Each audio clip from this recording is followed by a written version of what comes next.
கோபுரம் டிவி நேயர்களுக்கு இனிய வணக்கம்.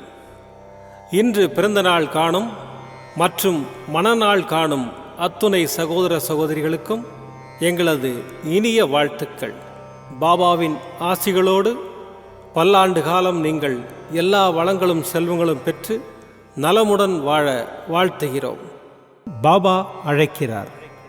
அவரின் பொன்மொழிகளை கேட்பதற்காக, நம் பிரச்சனைகளை தீர்த்து வைக்கும் அற்புதமான கூட்டு பிரார்த்தனை செய்வதற்காக, மேலும் மனம் ஒருநிலைப்படவும் மனம் அமைதி பெறவும் அற்புதமான தியானம் செய்யவும் பாபா அழைக்கிறார். பாபா நம் கரங்களை பிடித்து அழைத்துச் சென்று அற்புதம் நிகழ்த்தவிருக்கிறார். வாருங்கள், பாபாவின் பொன்மொழிகளை தரிசனம் செய்வோம்.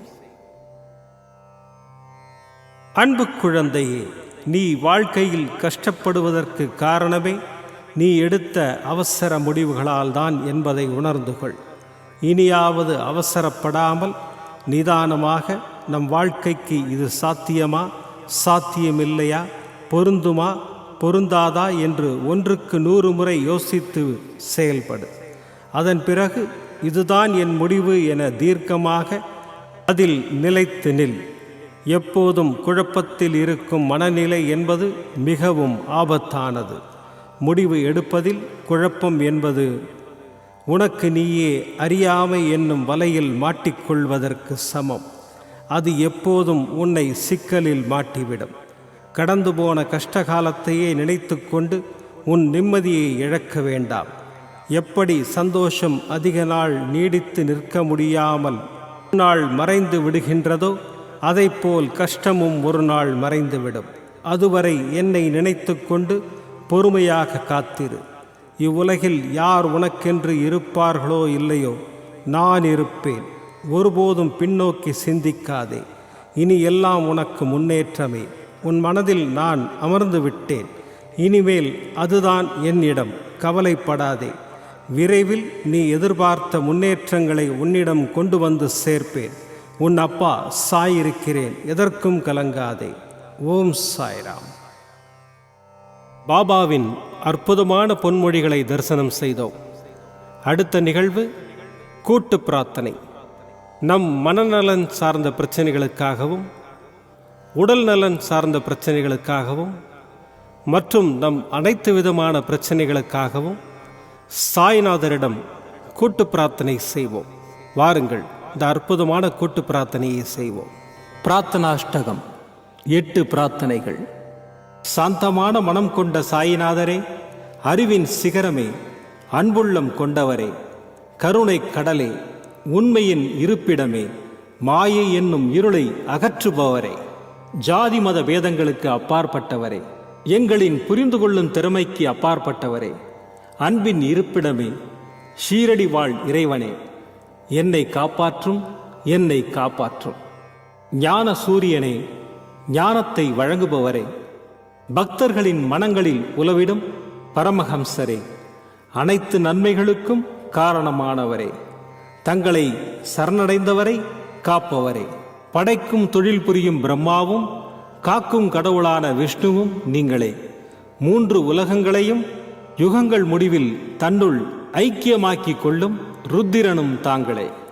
நீங்கள் இல்லாத இடம் இந்த பூமியில் ஏது? எல்லாம் அறிந்த இறைவன் நீங்கள். எங்கள் எல்லோரின் இதயங்களிலும் வசிப்பவரும் நீங்களே. எனது எல்லா குற்றங்களையும் மன்னிக்க வேண்டும் என்று வேண்டி கேட்டுக்கொள்ளுகின்றேன். அலை அலையாய் தொடர்ந்து வரும் சந்தேகங்களையும் மனமயக்கங்களையும் போக்குவீராக. நீங்கள் கோமாதா, நான் பிறந்த இளங்கன்று. நீங்கள் சந்திரன், நான் சந்திரகாந்த கல். தங்கள் பாதங்கள் கங்கை நதி. பணிவுடன் இந்த தாசன் உங்கள் பாதங்களில் தலை வணங்குகிறேன். உங்கள் கைகளை என் தலைமீது வைத்து ஆசை கூறுங்கள். என் கவலைகளும் துன்பங்களும் பறந்தோடட்டும். இந்த கணு தங்களின் தாசன். இந்த 8 துதிகளையும் கூறி நான் உங்களை சாஷ்டாங்கமாக நமஸ்கரிக்கின்றேன். எனது பாவங்கள், துன்பங்கள் மற்றும் ஏழ்மை நிலை இவை யாவும் உடனடியாக விலகி ஓடட்டும். ஓம் சாய்ராம். ஓம் சாய்ராம். ஓம் சாய்ராம். அற்புதமாக கூட்டு பிரார்த்தனை செய்தோம். பாபா நம்முடைய கோரிக்கையை ஏற்று நிச்சயமாக நமக்கு அற்புதங்களை செய்வார் என்பது சத்தியம். இனி கண்களை மூடி பாபாவை மனதில் நிறுத்தி பாபாவின் அற்புதமான சக்தி வாய்ந்த மந்திரத்தை அனுபவிப்போம். ஓம் ஷிரடி வாசாய வித்மஹே சச்சிதானந்தாய தீமஹி தன்னோ சாயி பிரச்சோதயாத். ஓம் ஷிரடி வாசாய வித்மஹே சச்சிதானந்தாய தீமஹி தன்னோ சாயி பிரச்சோதயாத். ஓம் ஷிரடி வாசாய வித்மஹே சச்சிதானந்தாய தீமஹி தன்னோ சாயி பிரச்சோதயாத். ஓம் ஷிரடி வாசாய வித்மஹே சச்சிதானந்தாய தீமஹி தன்னோ சாயி பிரச்சோதயாத்.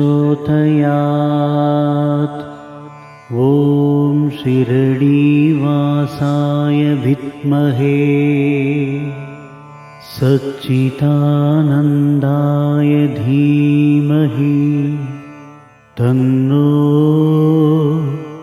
சாயி பிரச்சோதயாத். ஓம் ஷிரடி வாசாய வித்மஹே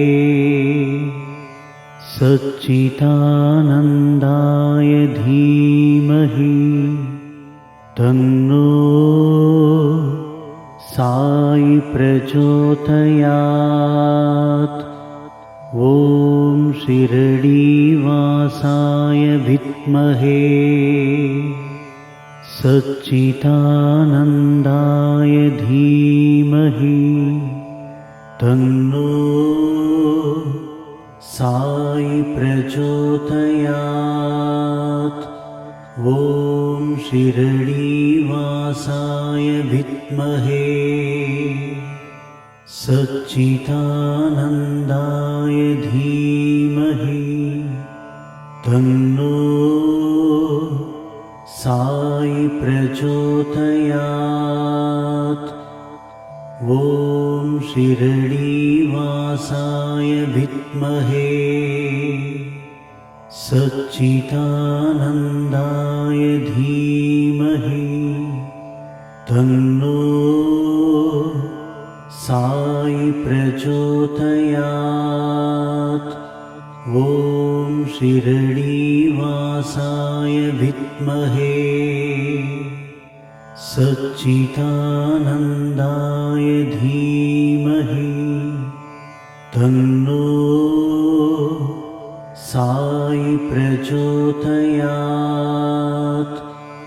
ஓம் ஷிரடி வாசாய வித்மஹே சச்சிதானந்தாய தீமஹி தன்னோ சாயி பிரச்சோதயாத். ஓம் ஷிரடி வாசாய வித்மஹே சச்சிதானந்தாய தீமஹி தன்னோ சாயி பிரச்சோதயாத். ஓம் ஷிரடி வாசாய வித்மஹே சச்சிதானந்தாய தீமஹி தன்னோ சாயி பிரச்சோதயாத். ஓம் ஷிரடி வாசாய வித்மஹே சச்சிதானந்தாய தீமஹி தன்னோ प्रचोदयात्। ॐ शिरडीवासाय विद्महे सच्चिदानन्दाय धीमहि तन्नो साई प्रचोदयात्। ॐ शिरडीवासाय विद्महे सच्चिदानन्दाय धीमहि तन्नो साई प्रचोदयात्। ॐ शिरडीवासाय विद्महे सच्चिदानन्दाय धीमहि तन्नो साई प्रचोदयात्। ॐ शिरडीवासाय विद्महे सच्चिदानन्दाय धीमहि तन्नो साई प्रचोदयात्। ॐ शिरडीवासाय विद्महे सच्चिदानन्दाय धीमहि तन्नो साई प्रचोदयात्। ॐ शिरडीवासाय विद्महे सच्चिदानन्दाय धीमहि तन्नो साई प्रचोदयात्। ॐ शिरडीवासाय विद्महे सच्चिदानन्दाय धीमहि तन्नो साई प्रचोदयात्। ॐ शिरडीवासाय विद्महे सच्चिदानन्दाय धीमहि तन्नो साई प्रचोदयात्। ॐ शिरडीवासाय विद्महे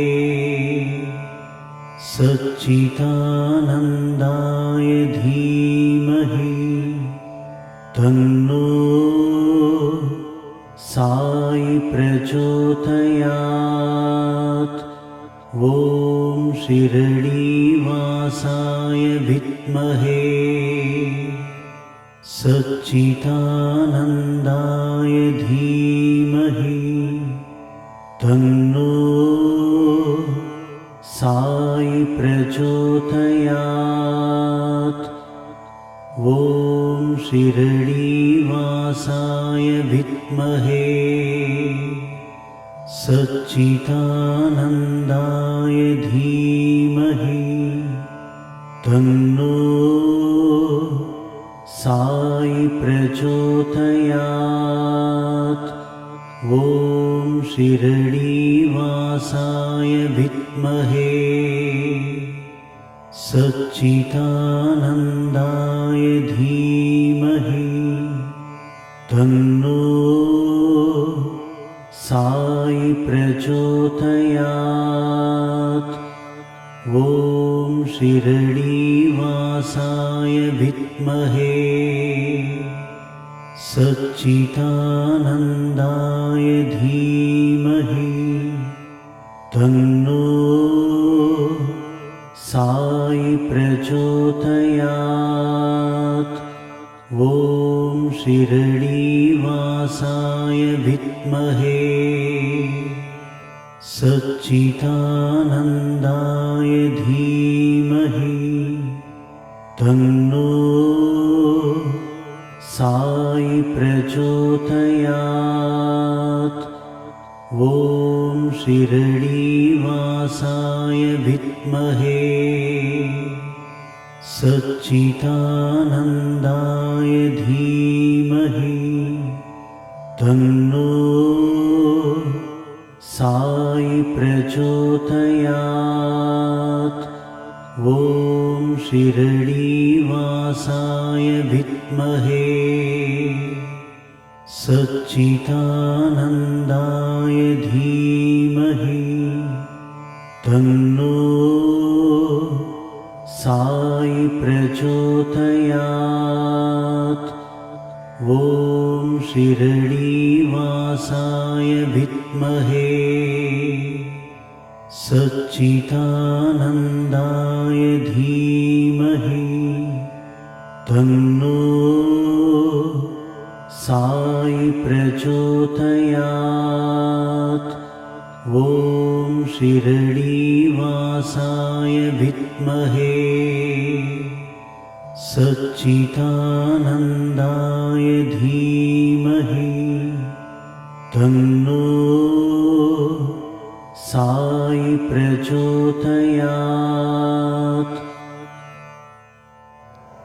மீண்டும் நாளை காலை இந்த அற்புதமான பாபா அழைக்கிறார் நிகழ்ச்சியில் சந்திப்போம். நன்றி, வணக்கம்.